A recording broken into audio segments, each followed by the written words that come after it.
आज गोकुल में बदारी अनेक गांव की सरदारी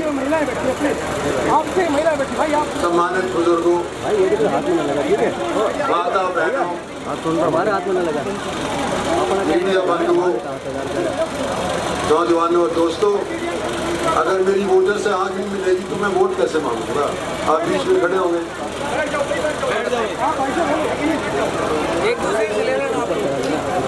ये महिलाएं से खास तौर के ऊपर मैं बात करना चाह रहा हूँ। बैठ जाओ भाई, बैठ जाओ।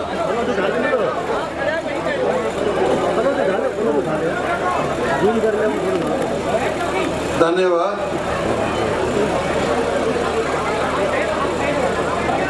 आज इलेक्शन के दौर की शुरुआत है। कल मैंने पर्चा भरा और गुड़गांव के अंदर तीनों जिलों के लोग, कम से कम तीनों जिलों की जो क्रीम थी, सरदारी थी, भारतीय जनता पार्टी के जो पदाधिकारी थे, जो चीफ मिनिस्टर साहब थे, वो सारे के सारे उपस्थित थे और लोगों ने बड़ा जोश था। लेकिन यहां मैं जब भूतपुर में आया हूं तो मुझे याद है कि आज से 5 साल पहले यहीं पे प्रशांत सनी के मार्फत जवानों ने बड़ा जरम जोशी से मेरा स्वागत किया और आज भी 5 साल तक जो मुझे बात याद थी वो आज दोबारा से दोहरा दी गई कि इस दौर के ऊपर सारा रास्ता, जहाँ से मैं गाड़ी से उतरा और जहाँ तक मैं मंच पे पहुँचा, गुलाबों के फूलों से इन्होंने हमारे को सम्मानित किया, नवाजा इनका और गांव वालों का, सभी जवानों का जो मेरे साथ गाड़ी से यहाँ तक पैदल चल करके आए, उनका मैं शुक्रिया अदा करना चाहता हूँ। साथियों, यह इलेक्शन हर 5 साल आता है और पिछली बार वोट थी कि भाई रिवाड़ी से मैं ज्यादा वोटों से जीतूंगा या बावल।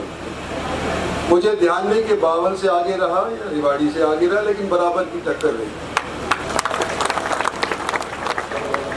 और ये 5 साल के दौरान, हालांकि 2 साल 2.5 साल ऐसे रहे जो कोविड के प्रकोप की वजह से काम के अंदर हमारे में पाबंदी लग गई, लोग घर से बाहर नहीं निकल पाते थे, सरकारी काम भी यूं ही लटके पड़े थे। लेकिन फिर भी ये 2.5 साल जो बकाए इस सरकार के थे, इस 5 साल की योजना के अंदर, इसके अंदर अनेक काम ऐसे करवाए जो अनेक पहली सरकारें नहीं करवा पाई थी। ज्यादा लंबा मैं नहीं कहना चाहता, सिर्फ मैं रोडवेज का जिक्र करना चाहता हूँ। किस तरह से हाईवेज बने हैं, चाहे नारनौल की तरफ जा रहा हो, चाहे महेंद्रगढ़ की तरफ जा रहा हो या गुड़गांव की तरफ जा रहा हो। कहाँ पुराने वाले हाईवे जो जयपुर जाता है नेशनल नंबर 8 से और नारनौल वाला है, उसको जोड़ने की बात हो रही है। कहाँ रेलवेज के अंदर जगह जगह के ऊपर इलेक्ट्रिफिकेशन के माध्यम से नई गाड़ियां चालू हो रही हैं, सौंदर्यीकरण हो रहा है रेलवे स्टेशन का। कहाँ चिकित्सा के लिए लोग जयपुर जाया करते थे और रोहतक जाना पसंद नहीं करा करते थे, प्रधानमंत्री ने पिछले महीने यहाँ पर आकर के एम्स का शिलान्यास कर दिया। ये 2.5 साल के अंदर सारा जो काम हुआ है ये आपके नजरों के सामने से गुजरा है। और मैं यूं कहता हूं कि मैं जैसा आदमी इस प्रत्याशी में तो कुछ भी कह दूंगा, क्योंकि मैं इलेक्शन जीतना चाहता हूं। लेकिन आप अपने अनुभव को खुद महसूस करें और अपने दिल के ऊपर हाथ रख करके ये पूछें अपने आप से कि क्या इस सरकार ने केंद्र की तरफ से अनेक योजनाएं हमारे हरियाणा, खास तौर के ऊपर दक्षिणी हरियाणा के अंदर लाई गई हैं या नहीं लाई गई, और अगर लाई गई है और तुलना में औरों की निस्बत ज्यादा है, तो भाई मैं एक वोट का अधिकारी हूँ, सारी की सारी वोट मुझे मिलनी चाहिए, क्योंकि भारतीय जनता पार्टी का और नरेंद्र भाई मोदी का प्रत्याशी आज के दिन आपका अजीज आपके बीच के अंदर खड़ा हुआ है। और ये भी समझते हैं आप लोग कि मुझे अनेक साल राजनीति के अंदर हो गए, मुझे परखा है लोगों ने। और आज भी कोई यूं समझे कि इंद्रजीत सिंह सिर्फ जमा खर्च करने वाला है, तो भाई मेरे को इतनी वोट नहीं मिलती। लोगों को पता है कि अगर मैं कोई बात कहता हूं तो उसको अमल करने के लिए पूरे तौर के ऊपर कोशिश करता हूं, उसको अमल करवा करके भी रहता हूं। राजनीतिक दांवपेच 40-45 बरस के अंदर मैंने सीखे। पहले कांग्रेस पार्टी में सीखे थे, रही सही पीएचडी मेरी भारतीय जनता पार्टी के अंदर आकर।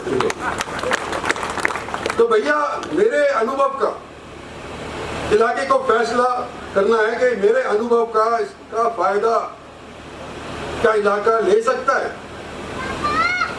आने वाले 5 साल के अंदर भारतीय जनता पार्टी की सरकार केंद्र में बनने जा रही, सभी को मालूम है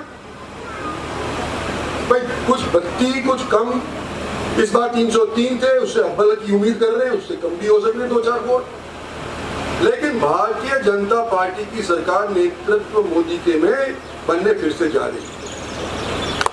और जब बनने जा रही है, मैं आपका एक अजीज और आपका हमसफर और आपका हिमायती, जब आपकी वकालत करने के अंदर पूरे तौर के ऊपर सक्षम रहा था, आने वाले समय के अंदर भी सक्षम रहूंगा।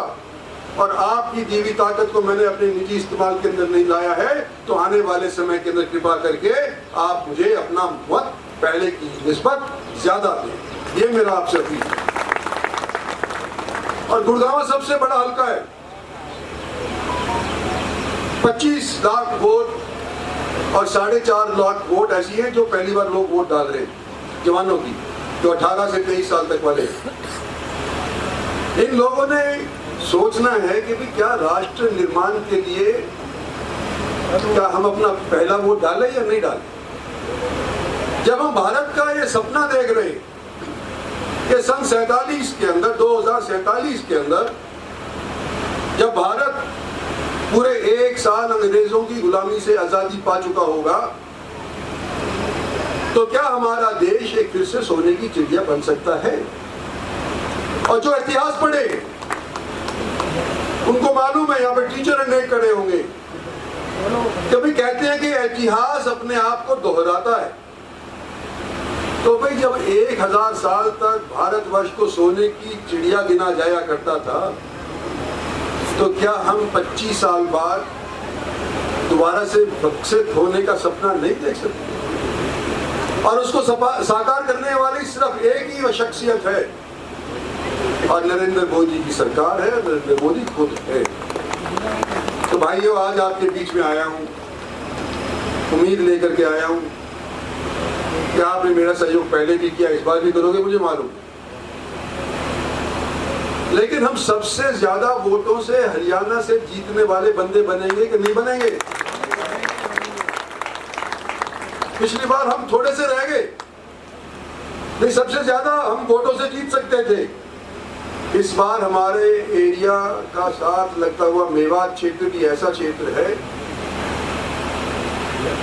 जहां पर हमारे को जितनी हमारे को सफलता मिलनी चाहिए थी, शायद किसी की बार ना मिली, लेकिन तकरीबन वहां पर भी आज के दिन बदलाव महसूस हो रहा है।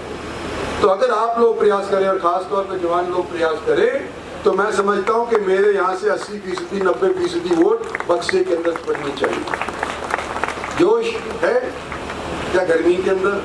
यूं का तू 25 दिन तक रहेगा या पिघल जाएगा? सवाल ये है। तो ये अगर पिघलेगा नहीं तो मैं क्या उम्मीद कर सकता हूं कि इन सब गांव के लोग जो मेरा यहाँ भाषण सुनने आए, मेरा संदेश भी अपने गांव तक ले जाएंगे। 36 बिरादरी के लोग ले जाएंगे कि इस बार हमने 80% से कम अपने गांव के पोलिंग स्टेशन के ऊपर मतदान उससे कम नहीं होने देना। क्या ये मैं सोच सकता हूँ? तो आप थैंक यू जी नीतू जी, ये हमारी पार्षद है, थोड़ी से हैं, बड़ी सक्रिय हैं, और महिलाओं का तो इन्होंने भर लिया। पर आपकी तरफ से, गांव की तरफ से भी कोई महिला बता दे कि बराबर की तौर के ऊपर हिस्सेदारी महिलाओं की होती है। ये मोटे मोटे तौर के ऊपर आपको कहना था मैंने। और साथियों, सब जगह मैं नहीं पहुंच पाऊंगा, संभव भी नहीं है। 20 दिन के अंदर सब जगह, हर एक गांव के अंदर, हर एक मोहल्ले में पहुंचना कैंडिडेट के लिए संभव है। तो क्या जैसे मैं मोदी का दूध बन के आया हूं आपके बीच में, तो क्या आप मेरा दूध बन करके अपने अपने गाँव के अंदर अपने अपने लोगों से मेरी तरफ से वोट मांग सकेंगे? ये आपसे निवेदन है। धन्यवाद और जय हिंद।